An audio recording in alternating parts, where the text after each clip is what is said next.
Bom dia, boa tarde ou boa noite. Marcelo Paes Barreto, de Guarapari, Espírito Santo. Aqui do meu jardim, da minha casa em Guarapari. Aqui atrás uma linda rosa que eu cuido, uma rosa branca.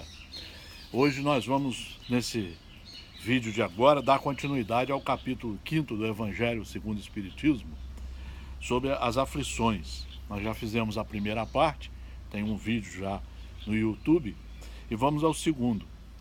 Ao nascer, o homem traz o que adquiriu.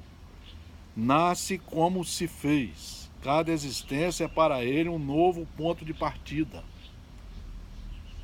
Pouco lhe importa saber o que foi. Ele é punido porque fez o mal e suas tendências, mas atuais, são indício do que resta nele a corrigir. Sendo nisso que deve concentrar sua atenção, porque do que está completamente corrigido não lhe resta nenhum traço.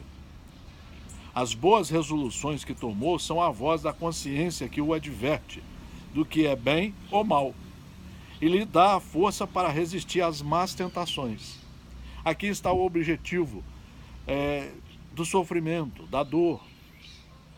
Nesse parágrafo aqui, está no Evangelho segundo o Espiritismo, todas as perguntas foram respondidas, todas as indagações foram respondidas. O divulgador, o dirigente, o palestrante, ele tem que se basear nos livros básicos da doutrina espírita.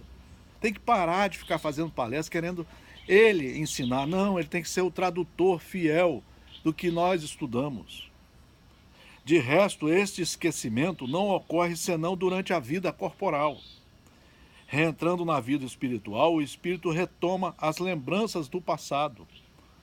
Isso não é, pois, senão uma interrupção momentânea, como a que ocorre na vida terrestre durante o sono, e que não impede de lembrar no dia seguinte o que se fez na véspera e nos dias precedentes. Então aqui nós temos várias explicações muito pedagógicas. Por que nós nascemos? Já nascemos com uma programação. Trazemos nessa programação todas as nossas necessidades de buscar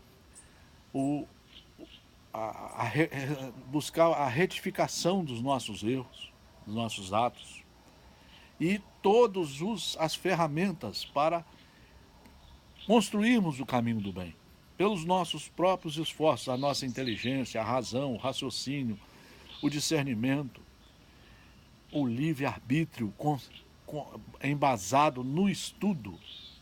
No estudo. Então aqui nós temos a explicação já de tudo. Essas palavras podem ainda ser traduzidas assim: vós deveis vos considerar felizes por sofrer,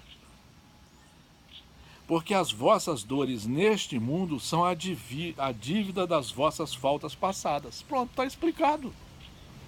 Esse é o papel do Espiritismo, é explicar. O Consolador quer dizer explicar. Não vai ter milagre, não vai ter cura. A cura é você estudar e refazer todos os erros, pagar tudo que deve e se recompor livre, sem as algemas dos seus próprios erros, para o caminho do progresso. São a dívida das vossas faltas passadas. E essas dores suportadas pacientemente sobre a terra vos poupam séculos de sofrimento na vida futura. E também te libertam para uma vida futura dentro da lei, dentro da consciência tranquila, dentro de uma liberdade totalmente limitada pela lei, mas que lhe dá essa consciência tranquila, esse dever cumprido. Está felizes porque Deus transformou vossa dívida, permitindo pagá-la presentemente. Olha que beleza! O que vos assegura a tranquilidade para o futuro, desde que você estude, aplique em você e resolva enfrentar esse empreendimento. Tal é o sentido dessas palavras: bem-aventurados os aflitos, porque serão consolados. São felizes porque se quitam, e depois de se quitarem estarão livres. Essa é a liberdade que Jesus quis mostrar para nós. Não é liberdade de fazer porção de coisa errada, não. É liberdade dentro da lei. Se você paga o que deve, você se liberta dessas pessoas que você estava em dívida.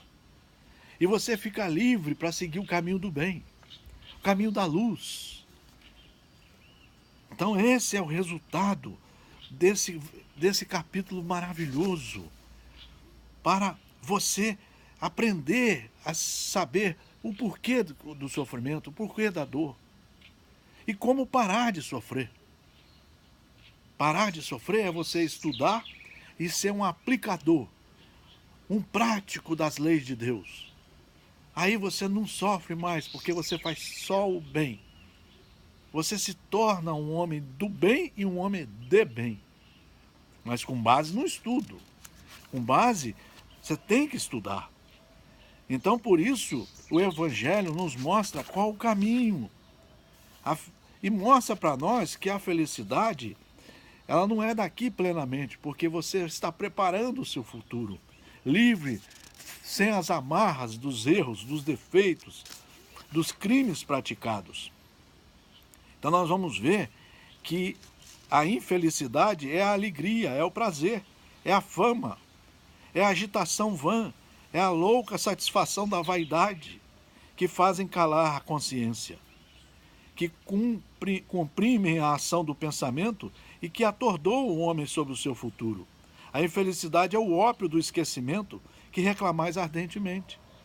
Então, quando você estuda, você tem o livre-arbítrio para não entrar nesse caminho, que o próprio capítulo faz um alerta para nós. Está lá no Livro dos Espíritos.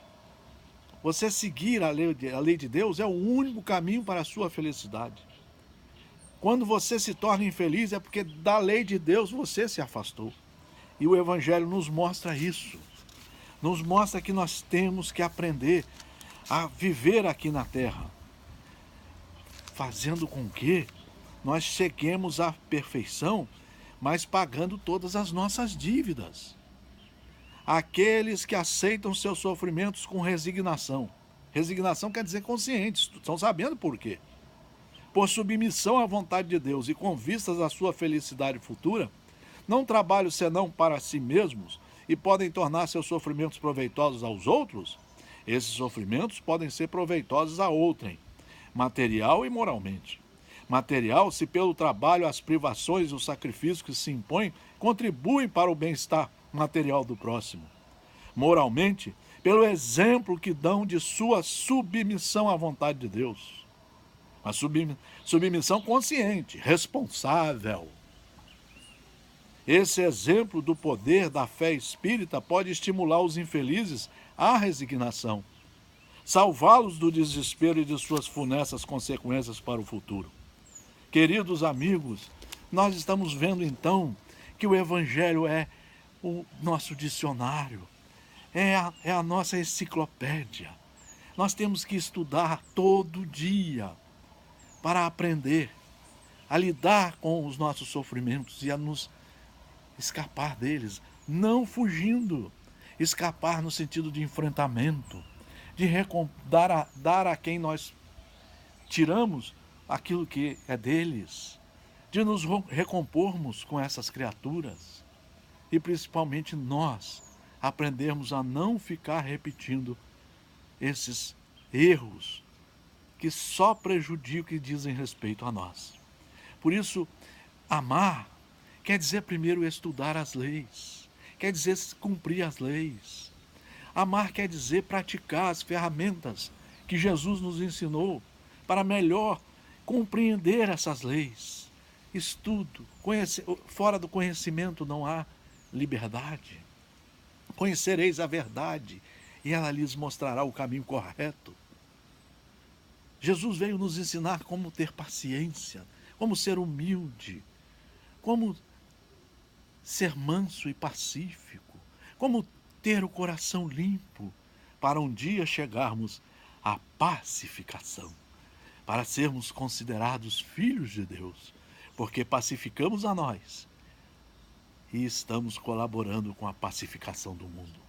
Um abraço a todos. Muito estudo no Evangelho segundo o Espiritismo. Marcelo Paes Barreto, de Guarapari, nesse dia 20 de agosto, desse meu jardim, desse dia lindo. Um abraço para todos, mas muito estudo.